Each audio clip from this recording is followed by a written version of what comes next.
Univers Ski, acteur du ski, du sport et du territoire.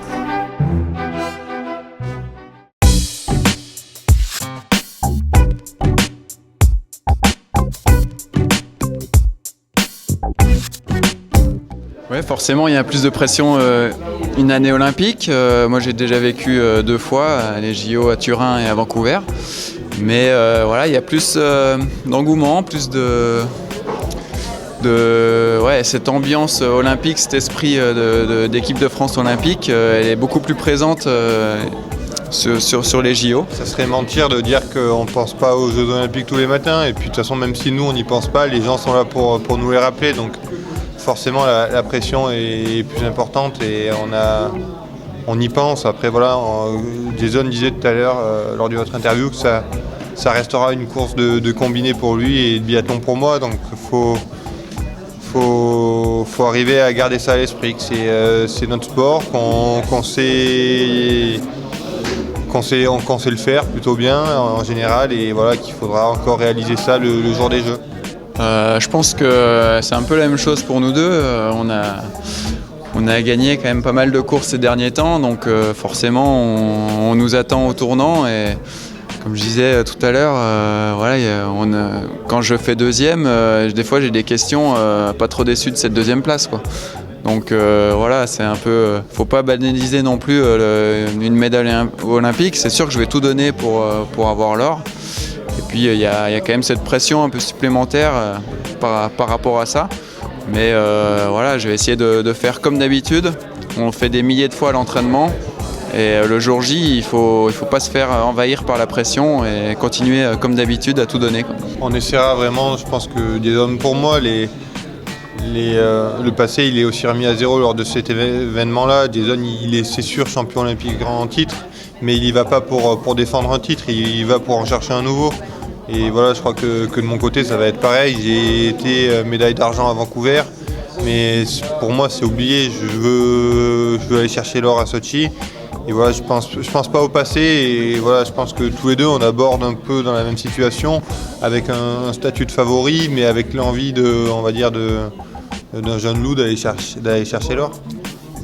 Je disais tout à l'heure qu'on regarde beaucoup déjà les deux disciplines entre nos courses à la télévision, et du coup on apprend déjà beaucoup de façon passive en regardant. Ensuite, moi j'ai beaucoup appris à Vancouver de Jason, dont les jeux s'étaient pas super bien embarqués et qui a réussi à renverser la situation. Et voilà, savoir qu'on fait un sport d'aléa, que finalement jusqu'à la ligne d'arrivée, il n'y a rien qui est joué. Et ça, moi, c'est quelque chose que j'ai vraiment gardé à l'esprit de la médaille d'or olympique de Jason à Vancouver. Oui, forcément, parce que comme tout le monde, on regarde énormément la télé l'hiver, on les regarde faire avec brio en général. Donc voilà, on s'inspire aussi d'eux pour au niveau de la technique en ski de fond, où c'est quand même des modèles pour nous. On essaie de se rapprocher d'eux et de se rapprocher de leur technique, même si on a un peu moins de puissance. Mais voilà, Martin, lui, c'est ce qui fait sa force. On a l'impression qu'il a vraiment les crocs. Dès le début de course, il rentre dedans et il envoie dès le début de course, et il fait mal à tout le monde parce qu'il a un niveau de fond exceptionnel. Et voilà, moi, individuellement, je suis peut-être un petit peu plus faible, et il faut que je travaille aussi là-dessus. Oui, c'est vrai, on a fait les pré-olympiques l'année dernière, Martin comme moi. Une Coupe du Monde là-bas sur place. Nous, on a une neige assez spéciale parce qu'on a 800 mètres d'altitude et il n'y avait que de la neige artificielle, que de la neige ramenée par camion. Donc ça, c'était un peu spécial pour nous. Les tremplins sont vraiment bien. Ils sont tout neufs et ils sont plaisants parce que ça peut aller très loin. Et la piste de ski de fond, va falloir jouer avec les éléments parce que la neige, comme je l'ai dit, est un peu différente. Il va falloir trouver les bons skis, le bon fartage, la bonne structure, et qui ne s'encrasse pas trop aussi parce que la neige va être sale. Et voilà, on a déjà mis en place des choses l'année dernière et on sait ce qu'on a à faire cette année.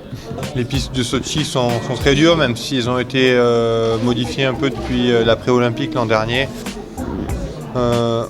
On fait un sport avant tout d'extérieur et d'adaptation, donc j'ai essayé de prendre connaissance du maximum de paramètres l'an dernier, en sachant que finalement sur les 10 000 scénarios possibles que j'ai imaginé dans ma tête, il y en a peut-être 0 qui se passera et ce sera le 10 millionième qui va arriver. Donc voilà, essayer d'un côté maîtriser le maximum de choses en gardant cette place à l'inconnu. Et savoir que c'est ce qui risque d'arriver, donc être réactif et surtout ne pas travailler que dans une situation parce qu'on sait que ça peut aller très vite dans nos sports d'extérieur. L'échec, je me l'autorise pas parce que c'est quelque chose c'est un mot que j'aime pas et voilà, je m'entraîne pas tous les jours, je mets pas autant d'implication pour arriver à ce résultat-là. Ensuite, de ne pas être champion olympique, c'est quelque chose que je détesterais, mais que je sais qui est possible. Voilà, il y aura 4 courses individuelles de relais et il faudra en gagner une de ces courses-là. Et ça, malgré toute ma bonne volonté, ça ne dépend pas que de moi. Ça dépend des aléas de la nature, ça dépend du niveau de mes adversaires que je ne maîtrise pas. Et voilà, moi je crois que c'est facile à dire avant. Mais je crois que je serai avant tout satisfait si j'ai donné mon maximum et si j'ai rien à regretter. Ouais, par rapport à l'échec, je pense que si on part déjà dans une optique où on pense peut-être à l'échec, c'est pas la bonne façon de réfléchir, quoi. Je pense qu'il faut se dire que c'est possible que ça marche pas, mais le mettre de côté, mettre tout en œuvre pour que ça fonctionne. Et comme dit Martin, il peut arriver beaucoup de choses dans une journée, les conditions météo, le vent, la neige, et il faut s'adapter vraiment rapidement, ne pas être stressé parce que tout ne fonctionne pas comme prévu, et puis s'adapter, et être dans le moment et donner tout ce qu'on a, parce qu'à la fin de la course, si on n'a pas tout donné, je pense que je regretterais énormément de ne pas avoir tout donné et d'avoir fait les choses à moitié, quoi. La GR, je pense que ça ne change pas fondamentalement énormément de choses d'avoir les JO. La Coupe du Monde, on sera toujours à 100%, on sera là à chaque course pour aller essayer de donner le meilleur de nous-mêmes. Après, ça sera peut-être un peu plus des courses pour se préparer. Moi, je sais que j'ai besoin de beaucoup de courses pour aller de plus en plus loin par rapport à mes limites, et je gagne par rapport à ça course après course. Bien sûr, il y aura le Chaux-Neuve qui sera un peu comme une répétition générale avec plus de pression, plus de monde. Donc mi-janvier, il y aura comme une grosse répétition générale avec plus de pression. Et puis février, on aura un petit stage de préparation pour arriver en forme en février. Pour moi, c'est pas envisageable d'arriver au JO avec le maximum de confiance et en étant sûr de mes forces, sans avoir réussi des belles choses auparavant en Coupe du Monde. Donc la Coupe du Monde, elle servira de préparation, elle servira de mise en confiance. J'ai pas envie de me dire, voilà, là, je suis pas bon sur la Coupe du Monde, mais ça ira au jeu, parce que je sais que ça marchera pas comme ça. Donc voilà, moi je vais avant tout essayer de me servir de la Coupe du Monde pour gagner un maximum, pour prendre de la confiance, en sachant que les Jeux sont l'objectif principal et que j'hésiterai pas à louper une Coupe du Monde si je me sens un peu fatigué, si je me sens un peu malade, voilà, ce que j'aurais pas fait forcément les autres années.